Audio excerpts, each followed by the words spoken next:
So this is actually not my first meal of the day. I was in the rush. I was kind of in a rush this morning, leaving the house, so I just made a protein shake with a cup of milk, protein powder. That's it. Just those two things, kind of just to get something in my system. And that was about 250 calories right off the bat. Now is the real breakfast. So this is 4 eggs, 5 slices of toast, 2 with butter, and 3 with grape jelly.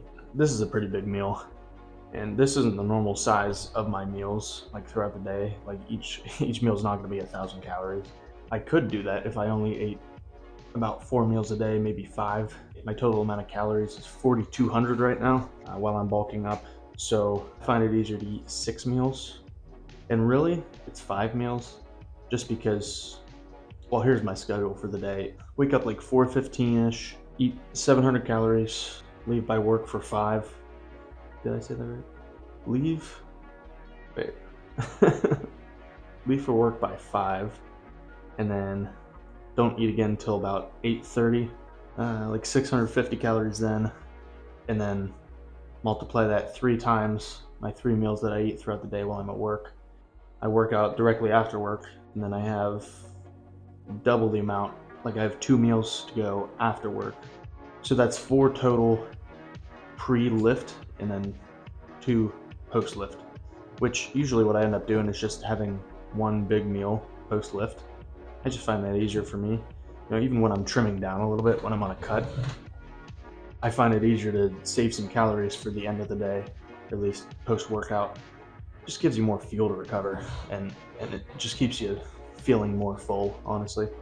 I got nothing else to say. I'm gonna sit down and eat this.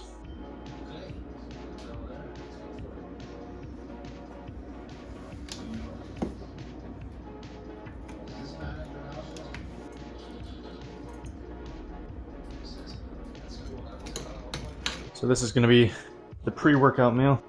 So I've got 1 cup raw rice, which translates to 2 cups cooked, along with 1 4-ounce pre-cooked beef patty. I cooked it earlier, as well as yum sauce.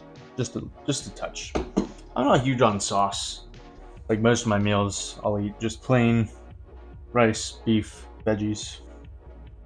After this meal, I will have had a little over half my calories for the day, if my calculations are right.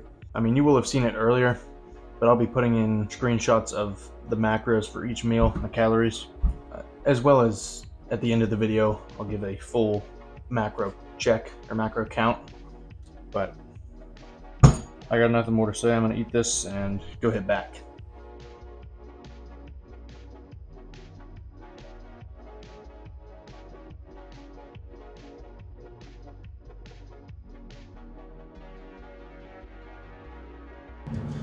Alright, so I figured I'd give you guys a little bit of a rundown of how I track my calories.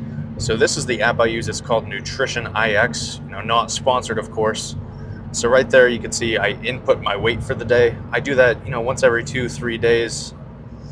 And right now I'm just inputting my breakfast. So you can see I had 4 large eggs along with, this 5 slices of bread with jelly and butter.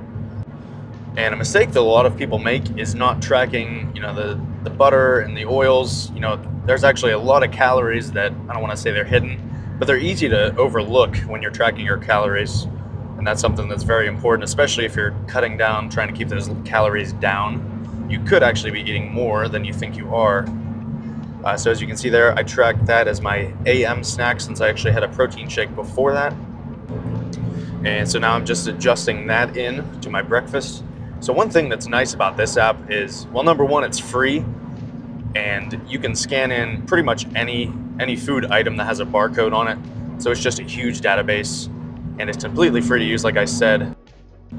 So then those 2 meals are logged, and then I click on my remaining calories for the day. It'll tell me all I've had so far, and then it'll also tell me there the percentage of calories coming from protein, fats, and carbs. So now what I'm doing is just tracking that lunch. So I actually inputted this wrong. I was supposed to have 200 grams of rice, but that's an easy fix. So what I'm looking at right here is just the 3-ounce versus a 4 ounce patty. So that just means cooked versus uncooked. So sometimes if you input 4 ounces, it'll actually be 31 grams of protein. But what we're looking for is 25 grams of protein. So just paying attention to those little details, that'll help you track more accurately.